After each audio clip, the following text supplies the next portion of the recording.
Pourquoi Frank McCourt réclame-t-il 1,2 milliard d'euros pour l'Olympique de Marseille? Alors que Pablo Longoria quitte le club et qu'Alban Justet prend les rênes financières, l'OM traverse une zone de turbulence sans précédent.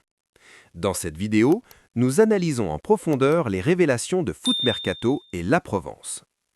Au programme, nous allons décortiquer le décryptage financier du prix de vente. Pourquoi McCourt demande-t-il 25 fois le prix d'achat? L'arrivée d'Habib Beye peut-il sauver le terrain malgré le chaos en coulisses? Analyse tactique de l'Olympico face à Lyon. Le cas Benatia, vrai départ ou coup de pression? Comparaison avec le projet du Barça porté par Lamine Yamal et les galères de Mbappé au Real Madrid. Une enquête tactique et politique sur le club le plus volcanique de France. Imaginez un instant. Vous achetez une maison en ruine pour 45 millions d'euros. Vous la retapez un peu, vous changez la déco 10 fois, vous virez les architectes tous les 2 ans et un matin, vous décidez de la revendre pour 1,2 milliard. Tout le monde vous rirait au nez, n'est-ce pas? Pourtant, c'est exactement ce qui est en train de se jouer dans les bureaux feutrés de l'Olympique de Marseille. Bienvenue dans l'épisode le plus surréaliste de la saga Vente OM.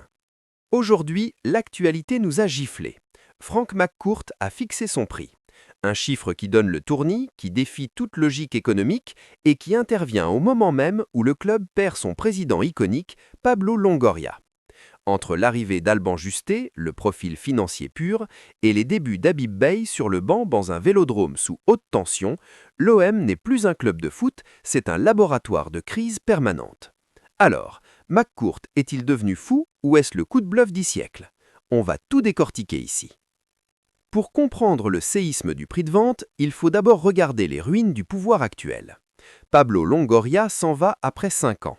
5 ans d'une intensité folle où il a consommé des coachs comme des paquets de chewing-gum. Sampaoli, Tudor, Marcelino, Gattuso, Gasset et maintenant Habib Beye. Le départ de Longoria n'est pas qu'un changement d'homme, c'est l'aveu d'échec d'un modèle basé sur le trading permanent et l'instabilité chronique. Le fait que McCourt nomme Alban Justet, un expert en finance et compliance, en dit long. On ne cherche plus un passionné de foot, on cherche un gestionnaire capable de nettoyer les comptes avant le grand saut. Mais comment justifier une valorisation à 1,2 milliard quand votre actif principal, l'effectif, est dévalué et que vous n'êtes même pas assuré de jouer l'Europe? C'est ici que l'histoire devient fascinante. McCourt ne vend pas un club, il essaie de vendre un fantasme, une marque mondiale, au prix fort de la Première Ligue sans en avoir les revenus. Pendant que les comptables s'étripent, un homme entre dans l'arène, Habib Beye. Pour son baptême du feu face à Lyon, il hérite d'un cadeau empoisonné. Tactiquement, qu'est-ce qu'on peut attendre? Beye, au Red Star, c'était le dogme du jeu de position, une volonté de sortir proprement le ballon de derrière, même sous pression. Mais à l'OM, le temps n'existe pas. Il arrive dans un vestiaire où le capitaine, Leonardo Balerdi, est au centre d'une polémique mentale. Beye a parlé de joie et de lâcher-prise. C'est un langage de coach meneur d'hommes presque à la clope.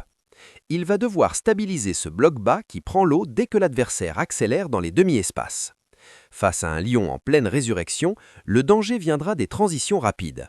Si Beye tente un pressing haut désordonné avec une défense lente, c'est le suicide collectif. L'enjeu de cet Olympico dépasse les 3 points. C'est la survie d'un projet sportif qui ne tient plus qu'à un fil. On va scruter les premières 15 minutes. Est-ce que Marseille va enfin occuper la largeur pour étirer le bloc lyonnais ou retomber dans ses travers de passes stériles en U? Revenons à ce chiffre, 1,2 milliard. C'est le prix à quel Redbeard a racheté AC Milan. L'AC Milan, c'est 7 Ligues des Champions, un stade, si même il est vieux, et une marque globale monstrueuse. L'OM, avec tout le respect dû à son histoire, ne possède pas son stade, ne gagne plus de trophées depuis 2012 et affiche des pertes structurelles chaque année. Alors, d'où sort ce prix? D'après nos informations et celles de Foot Mercato, McCourt calcule la valeur potentielle d'une Ligue 1 qui exploserait ses droits TV, ce qui est utopique, et la valeur de la passion marseillaise. C'est une stratégie de négociation agressive.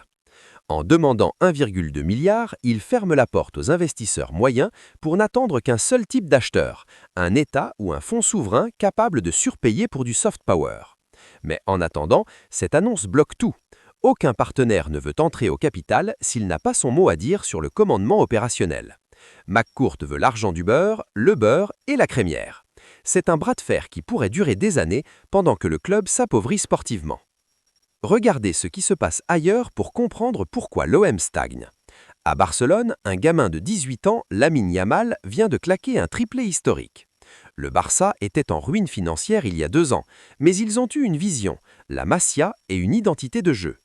À Marseille, quel jeune a eu la chance sur la durée ces dernières années? Le projet de McCourt a échoué là où Barça a réussi, la cohérence. On parle de vendre l'OM pour le prix d'un top club européen, mais sur le terrain, l'écart de niveau est abyssal. Même le Real Madrid, qui gère l'après-Mbappé avec prudence suite à sa blessure au genou, montre une structure de club stable. L'OM est dans une réaction émotionnelle constante. Mehdi Benatia, qui fait mine de partir pour finalement rester par sens de responsabilité, c'est le symptôme d'un club qui navigue à vue. On est dans la communication de crise, pas dans la construction sportive. Comment convaincre un investisseur à 1 milliard quand votre directeur sportif hésite à rester d'une semaine à l'autre? Pour conclure, l'OM est à la croisée des chemins.